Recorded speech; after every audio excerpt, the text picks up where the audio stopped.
Salut, c'est Nathan, bienvenue aujourd'hui dans cette toute nouvelle vidéo. Nous allons à nouveau parler de l'immobilier dans cette série de vidéos et cette fois nous allons vraiment parler de comment investir dans l'immobilier en Israël. Tu as sans aucun doute le projet d'acquérir un bien immobilier en Israël. Alors sache que c'est déjà une très bonne idée parce que si vous avez choisi ce pays, moi je peux vous dire que c'est l'un des pays où il est possible aujourd'hui au Moyen-Orient d'avoir vraiment un bon retour sur investissement après avoir acquis son bien immobilier. Alors, avant toute chose, moi je t'invite à t'abonner à la chaîne en activant la cloche notification que tu vois juste en bas. Elle est là, cette cloche.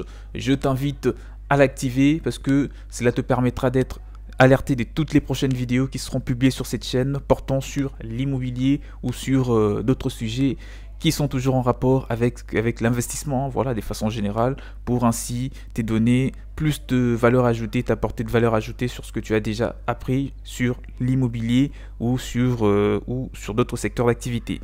Et prends de quoi noter parce qu'au travers de cette vidéo, je vais pouvoir te donner les informations qui sont essentielles pour que tu réussisses rapidement et surtout au mieux ton acquisition immobilière en Israël sans trop courir le risque de tomber entre de mauvaises mains ou encore pire de faire un investissement très peu rentable. Alors nous commençons déjà en te disant bien sûr que pour la plupart des expatriés, la question de savoir comment acheter une propriété en Israël est particulièrement pertinente. Premièrement, le fait d'avoir son propre logement dans le nouveau pays de résidence permet de résoudre des nombreux problèmes sociaux et domestiques surtout. Deuxièmement, le flux d'immigration continue vers l'Israël soutient une demande constante et des prix élevés pour l'immobilier, ce qui transforme l'achat d'une maison ou des locaux commerciaux en un investissement rentable. En outre, des allègements fiscaux ont été accordés aux nouveaux investisseurs étrangers, ce qui a rendu l'achat nettement rentable que dans les années précédentes. Parlons maintenant de l'état du marché immobilier en Israël. Le marché immobilier israélien est devenu le plus grand secteur de l'économie du pays et a connu une croissance active au cours des 30 dernières années. Une grande influence sur le développement du marché immobilier est que toutes les terres du pays sont divisées en deux secteurs, notamment en deux secteurs. Donc je te dis tout de suite qu'il y a le secteur privé qui représente 10% du total des terres et le secteur public. Donc les transactions immobilières sur les terrains privés ne sont soumises à aucune restriction, y compris leur libre acquisition par des étrangers. Si vous investissez sur les terres dites privées, il n'y a aucune transaction, les différentes transactions sur toutes ces terres privées ne sont soumises à aucune restriction, y compris leur libre acquisition par les étrangers. Donc que tu sois résident ou non résident, tu peux investir comme tu veux dans des bureaux, dans des appartements, des maisons, des grandes villas, des immeubles, des terrains, du moment que ça se trouve ou ça se catégorise dans les terres ou sur les terres dites privées, tu n'auras aucun problème. L'achat et la vente des logements sur les terres de l'État, y compris les terres privatisées, présente de telles caractéristiques. Le terrain est transféré sous forme de bail à logement terme, généralement pour 49 ans jusqu'à un maximum de 99 ans. D'accord? Sous les ressortissants, seuls les ressortissants, je dirais, et les personnes ayant les droits des rapatriements peuvent effectuer des transactions. Pour acheter un terrain ou un bâtiment séparé, il faut obtenir l'autorisation du bureau des terres, d'accord, en Israël, bien sûr. L'achat d'un appartement en Israël sur un terre public privatisé implique les renouvellements automatiques du bail. L'achat des biens immobiliers sur des terres publiques non privatisées implique les paiements d'un loyer annuel à l'État et le droit de l'État n'est pas prolongé, bien sûr, ou de ne pas prolonger le loyer au-delà de sa durée initiale. Donc parmi les principales tendances du marché immobilier israélien, il convient de souligner les prix élevés de l'immobilier et leur secteur croissance, et leur croissance stable chaque année. C'est quand même un marché assez dynamique où il est facilement possible d'acquérir 2-3 biens immobiliers en l'espace de 5 ans minimum. D'accord, vous pouvez déjà devenir propriétaire de 4 ou 5 biens immobiliers. Tout dépend de vous, tout dépend de vos stratégies. Moi je te conseille, si tu n'as pas de quoi investir, si tu comptes bien entendu te faire accorder un prêt auprès de banques, des différentes banques de ce pays, en tout cas, il va falloir, si tu veux t'expatrier, que tu trouves déjà un travail, un emploi pour que tu sois vraiment crédible, d'accord, solvable vis-à-vis de la banque auprès de laquelle tu pourras demander ton prêt immobilier. Parce que les taux d'intérêt vont sûrement être un petit peu plus élevés comparé à d'autres personnes ou d'ailleurs aux Israéliens, d'accord, ce qui est tout à fait normal.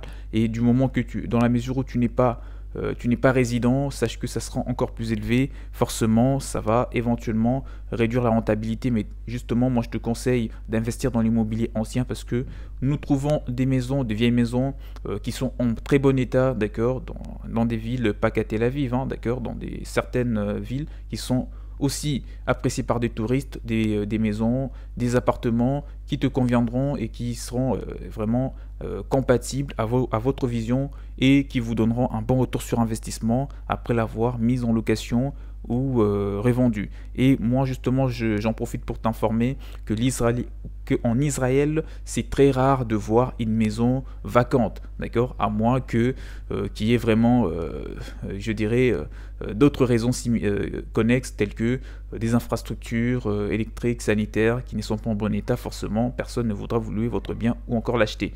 Parce qu'en règle générale, les gens aiment bien prendre des biens immobiliers, les gens sont toujours dans les logements, ils veulent vraiment le confort idéal, forcément, vous allez vous retrouver dans ces secteurs. Donc revenons pour dire qu'au cours des 10 dernières années, seulement la croissance des prix a été de 100 à 300% selon les régions, une réglementation fiscale claire, une politique hypothécaire favorable, comme je viens de te le dire, les prestations pour les personnes de retour, un fort excédent de la demande sur l'offre, un large éventail d'offres immobilières, la forte dispersion des prix et leurs dépenses vis-à-vis des régions, les faibles taux de construction, un grand nombre d'acheteurs étrangers bien sûr possèdent des logements de réserve qui peuvent ne pas être utilisés pendant des années.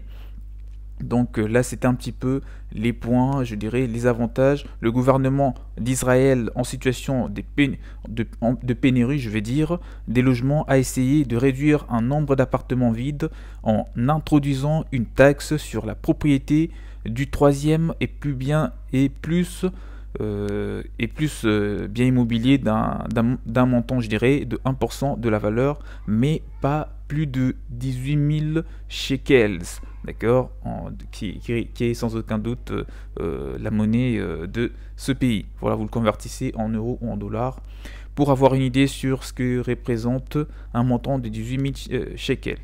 Alors, en 2017, cette taxe a été supprimée carrément. En vue, bien sûr, je te disais, en vue de favoriser au maximum les personnes qui veulent acheter des biens immobiliers en Israël. Alors parlons de propositions du marché de l'immobilier de ce pays.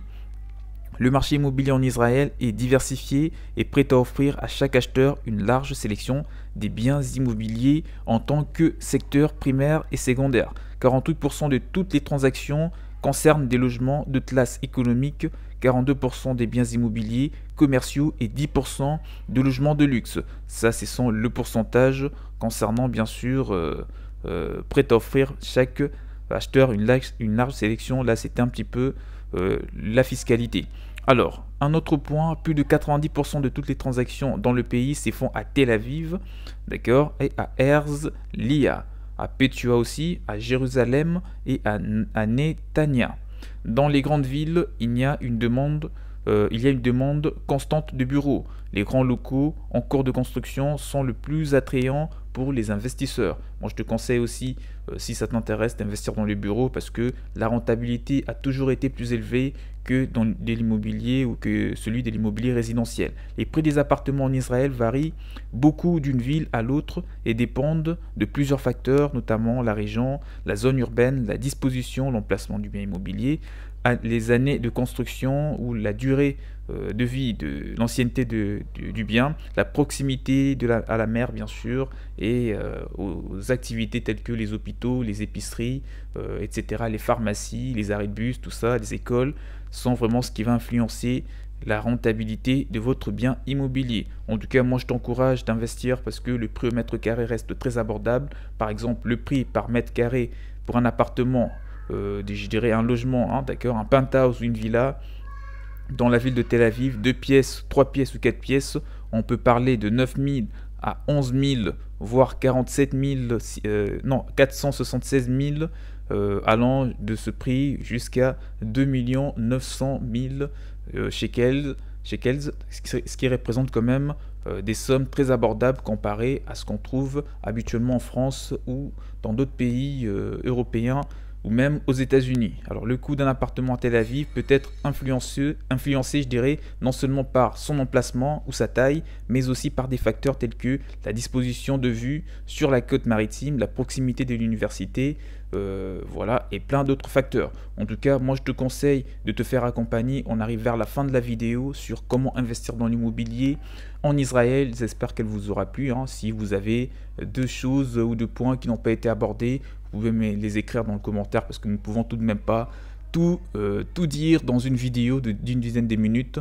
et c'est justement pour ça que je me suis dit de te lire ou de te donner, de te transmettre des informations importantes afin que cela te permette de réussir au mieux ton achat immobilier dans ce pays et que tu te retrouves en termes de retour sur investissement, parce que là justement je te signale qu'il est possible, pas qu'à Tel Aviv, à Jérusalem aussi et dans d'autres villes de l'Israël, de se retrouver avec un bien immobilier neuf ou ancien à une rentabilité de plus de 2 chiffres. Donc là on parle de 10%, 12 voire 13% et de plus de 15% pour les bureaux et tout type de locaux commerciaux. En tout cas ça reste très intéressant et tous les étrangers peuvent investir dans ce pays, résidents, non résidents, du moment que ça concerne les terres privées, il n'y a pas de restrictions, vous pouvez tout acquérir et vous retrouver avec un retour sur investissement significatif. On se retrouve très prochainement pour d'autres vidéos, j'espère que celle-ci vous aura plu. Abonnez-vous à la chaîne en activant la cloche qui est juste en bas pour ne rien rater. Portez-vous bien, je vous dis à la prochaine, ciao ciao.